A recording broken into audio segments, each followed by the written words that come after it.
यांत्रिक चमत्कार से आपको मोहित करने वाला पाम्बन पुल। यह पुल विख्यात शिवधाम रामेश्वरम को भारत की मुख्य भूमि से जोड़ता है। यहाँ आज आपका ध्यान आकर्षित करने का एक दूसरा ही कारण है। समुद्रों में मोती की खेती करके अपनी आजीविका कमाने वाली कुछ ग्रामीण स्त्रियों की मंडली ही रामेश्वरम के निकट इस तटीय गांव की ओर हमारा ध्यान आकर्षित करती हैं। पाम्पन पुल के पास मुंडेल मुन्ने नामक गांव की औरतों के स्वयं सहायक संघ की कहानी है। सागर की लहरों एवं तकनीकी जानकारी के अभाव से जूझने वाली ये औरतें एक वैज्ञानिक संगठन की तकनीकी सहायता एवं एक स्वैच्छिक सामाजिक संगठन के सहयोग से जीवन यापन का उपाय ढूंढ निकालने में सफल हुई हैं। எங்களுக்கு சிஎம் பாரத எங்களுக்கு பயிற்சி கொடுத்தாங்க. 5 நாள் பயிற்சி கொடுத்தாங்க. அது வந்து எங்களுக்கு இந்த பயிற்சி கொடுக்கறதுக்கு பண உதவி செஞ்சதெல்லாம் எம்எஸ் சுவாமிநாதன் நிறுவனம். அந்த பயிற்சி கற்றுக்கிட்டது நாங்கள் வந்து சிஎம் பாறையில் தான் கற்றுக்கிட்டோம். 5 நாள் பயிற்சி கொடுத்தாங்க. அதில் வந்து எங்களுக்கு இந்த எப்படி இடம் தேர்வு பண்ணுறது, அந்த ஃபார்ம் எப்படி அமைக்கிறது, பூண்டு எப்படி பின்னுறது, சுப்பி சுத்தம் பண்ணுறது, இந்த ஆப்ரேஷன் பண்ணி எடுக்கிறதுக்கு எல்லாத்துக்குமே சிஎம் பாறையில் தான் எங்களுக்கு கற்றுக்கிட்டாங்க.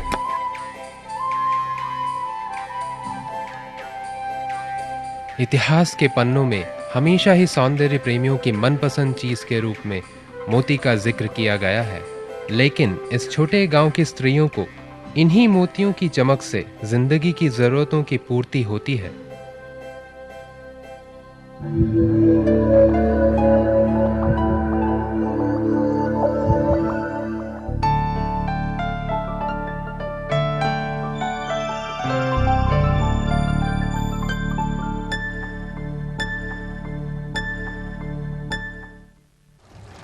என் பேர் உமையண்ணே. எனக்கு 93 இந்த வருஷத்தோட. வெள்ளப்போட்டிலேருந்து நான் ஒரு 10 வயசுக்குலாம் நம்ம தூத்துக்குடி தான். 18 வயசில் நான் சர்வீஸ் ஆகிட்டேன். வெறுங்கல்லையும் குளித்திருக்கோம், கண்ணாடி போட்டும் குளிப்போம்.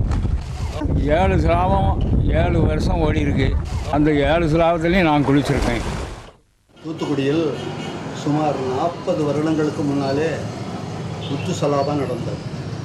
மிகவும் சிறப்பாக துவங்கப்பட்ட முத்து சலாபத்தில் பாம்பையிலிருந்தும் சென்னையிலிருந்தும் கீழக்கரை காயல்பட்டினம் முதலிய இடங்களிலிருந்து பெரிய பணக்காரர்கள் வந்து அதை கலந்து கொண்டார்கள்.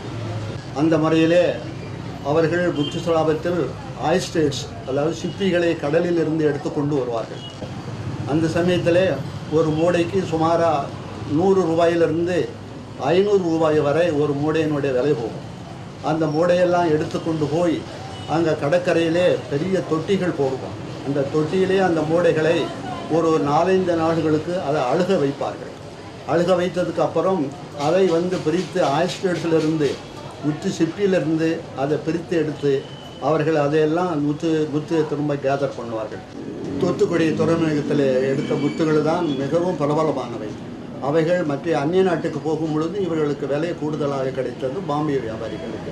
மற்ற பஸ்ரா, ஆப்பிரிக்கா போன்ற இடங்களில் எடுத்த முத்துக்கள் இதை விட லஸ்டர் குறைந்ததாகவே இருக்கின்றன என்பதை நாம் கண்கூடாக பார்த்துருக்கிறோம். அதுலேயும் பெரிய முத்துக்களை எடுக்கும் பொழுது பெரிய முத்துக்களெல்லாம் ஒரு முத்து வந்து அதுக்கு கேரட் என்று சொல்வார்கள். அதுக்கெல்லாம் ஒரு கேரட் முத்து கூட கிட்டத்தட்ட 10,000 ரூபாய்க்கு விற்றதாக நாங்கள் கேள்விப்பட்டோம். भारतीय कृषि अनुसंधान परिषद के अधीनस्थ केंद्रीय समुद्री मत्स्यिकी अनुसंधान संस्थान ने समुद्री कृषि से मोती पैदा करने की टेक्नोलॉजी विकसित की है। महंगे मोतियों के लिए सागर की गहराइयों में हुई अनियंत्रित शोषण से जब शुक्तियाओं की संख्या में कमी होने लगी तो सरकार ने पाबंदी लगा दी। लेकिन मोतियों की बढ़ती मांग की पूर्ति के लिए CMFRI ने समुद्री मोती उत्पादन टेक्नोलॉजी का विकास कर समस्या का हल ढूंढ निकाला।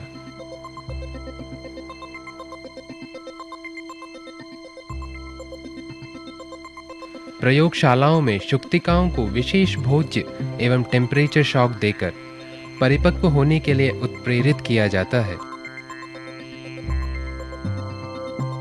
अंडों से उत्पन्न डिंबों को बड़े होने देते हैं, जिन्हें स्पैट कहते हैं।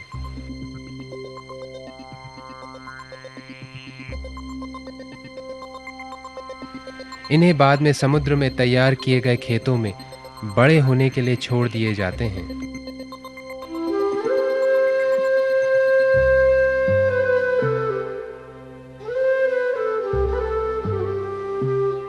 सयाने होने पर शुक्तिकाओं को वापस प्रयोगशालाओं में लाया जाता है। रासायनिक मेंथॉल से उपचार करने पर ये अपना कपाट या वाल्व खोल देते हैं।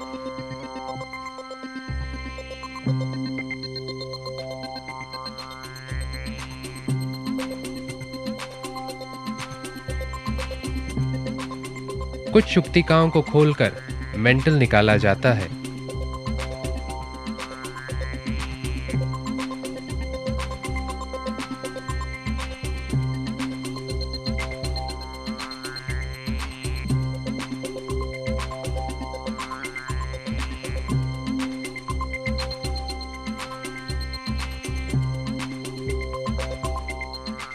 यह मेंटल 2 वर्ग मिलीमीटर के आकार में काट लिया जाता है।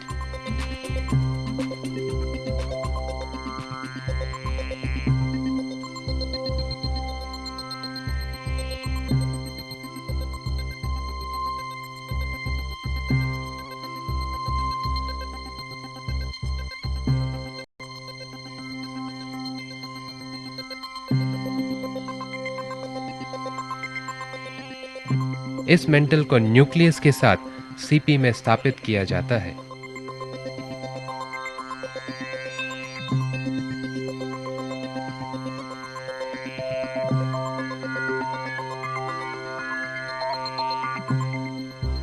इस शल्यक्रिया में विशेष प्रकार के उपकरणों का उपयोग किया जाता है। इसके लिए इसे एक स्टैंड में रखा जाता है।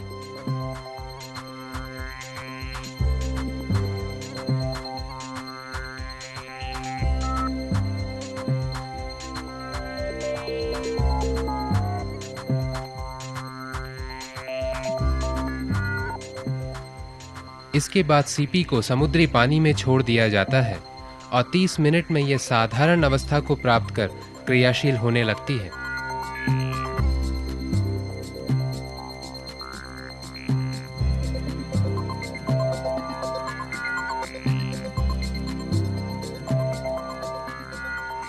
इसकी सेहत को ध्यान में रखकर इन्हें 2-3 दिन नेटलॉन की टोकरियों में डालकर हवादार समुद्री पानी वाले टैंकों में पालते हैं।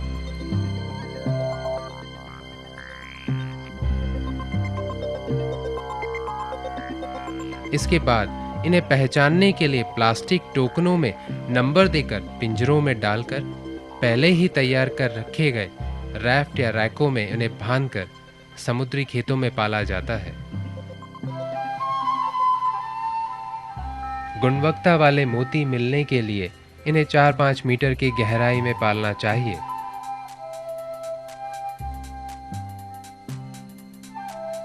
छह 7 महीनों में मोती की फसल तैयार होती है।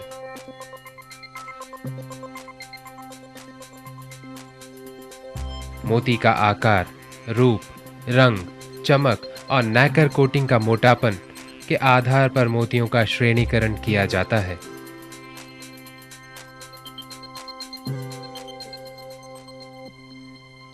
सबसे बढ़िया समुद्री मोती की कीमत प्रति ग्राम 1,500 रुपए तक आता है। Pearl mariculture was considered as one of the major research program under National Agriculture Technology Program in coastal agro ecosystem. The major thrust was given for upgrading the present pearl culture technology and also to develop larger sized pearl oysters and to develop tissue culture technology and also to develop a viable technology for production of pearl nucleus from the indigenous shells available in India. An advanced research has been taken up at CIMFRI to produce a pearl in the laboratory itself. In this technique, we are using a piece of mantle from the pearl oyster as well as abalone also. Both we have developed, and the mantle tissue is being cultured in the laboratory, and from the tissue all the cells are epithelial cells are coming out, and that will form the pearl sac and organic matrix and nacreous layer. The formation of nacreous layer is a stepping stone for the production of laboratory pearl.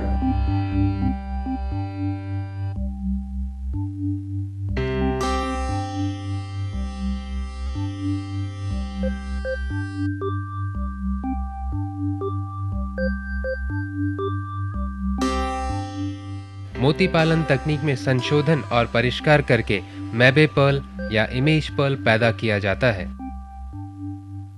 हमारे मनपसंद नमूने के लघु प्रतिरूप बनाकर उन्हें मोती के चमकीले आवरण प्रदान कर तैयार किए गए मोती मैबे पर्ल्स हैं। कैल्शियम कार्बोनेट पाउडर और गोंद को मिलाकर तैयार किए चिकने आंद्री मिश्रण में मनपसंद नमूने के प्रतिरूप को चिपकाते हैं। इसको न्यूक्लियस स्थापित करने से भी आसान तरीके से सीपी में स्थापित कर सकते हैं।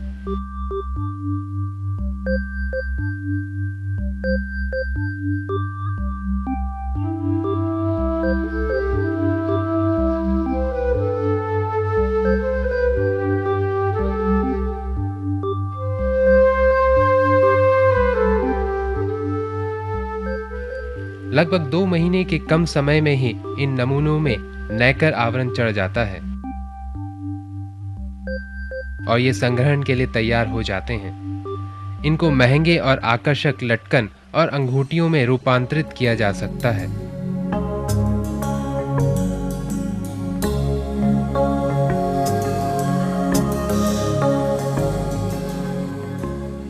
बड़े और सुडौल मोतियों के लिए अंतर्राष्ट्रीय बाजारों की मांग की पूर्ति को ध्यान में रखते हुए वैज्ञानिकों ने यह जान लिया है कि दक्षिण पूर्व समुद्री तट में बड़ी सीपियां पैदा की जा सकती हैं और उनसे बड़े बड़े मोती भी।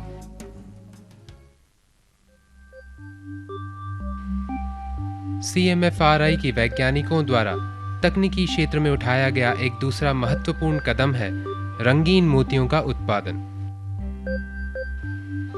इस प्रक्रिया में सीपियों के भोज्य में आयरन, कोबाल्ट, मैग्नीज जैसे धातुओं को मिलाया जाता है और ये देखा गया है कि ये धातुएं मोतियों को विभिन्न प्रकार के रंग देने में सहायक होती हैं।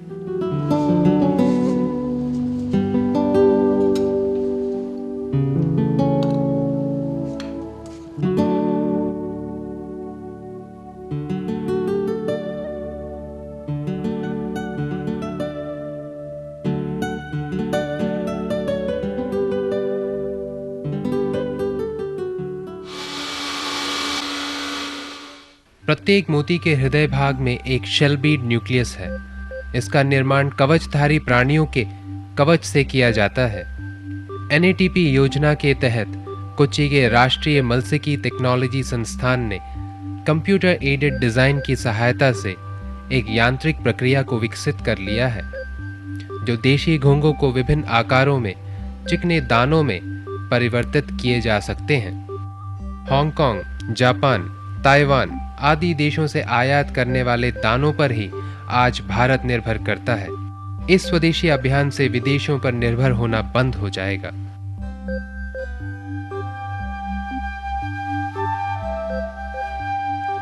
भारत का दक्षिण पूर्व तट इतिहास में हमेशा ही एक अति सक्रिय क्षेत्र रहा है और इससे उसका पारिस्थितिक संतुलन नष्ट हुआ भी है। मछुआरों के जीविकोपार्जन के लिए एक वैकल्पिक उपाय को बढ़ावा देने के लिए डॉक्टर MS स्वामीनाथन प्रतिष्ठान ने मन्नार खाड़ी के समीपस्थ गांवों में कई परियोजनाएं शुरू की हैं। We have selected one Mundal Munne village near that hamlet of Pamban Revenue Village. This we have mobilized the people to form a community-based societies. In these societies, each family, one woman and one female member are joined. So they are joined together and form a society, and society is registered. They got a training from Central Marine Fisheries Research Institute. So they got an agreement to supply the nucleated oysters. They buy the nucleated oysters from CMFRI and growing them in their farms in the seas. we have planned to establish 3 clusters in the coastlines of Gulf of Mannar. Each cluster has 3 villages. In each village, 10 family will be involved in agriculture program. So totally 90 family will be involved in agriculture program.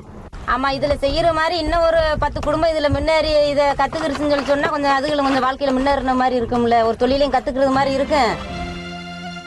Govindamma Suryakala सचमुच Mundell मुने गांव की साहसी महिलाओं की प्रतिनिधि हैं। इन्होंने वैज्ञानिक संस्थाओं एवं स्वैच्छिक संगठनों के सहयोग से अपने लिए सुरक्षित भविष्य के एक सपने को साकार कर दिया है। हम यही आशा करें कि इनकी विजय कहानियां सभी के लिए आदर्श और पथ प्रदर्शन भी करें।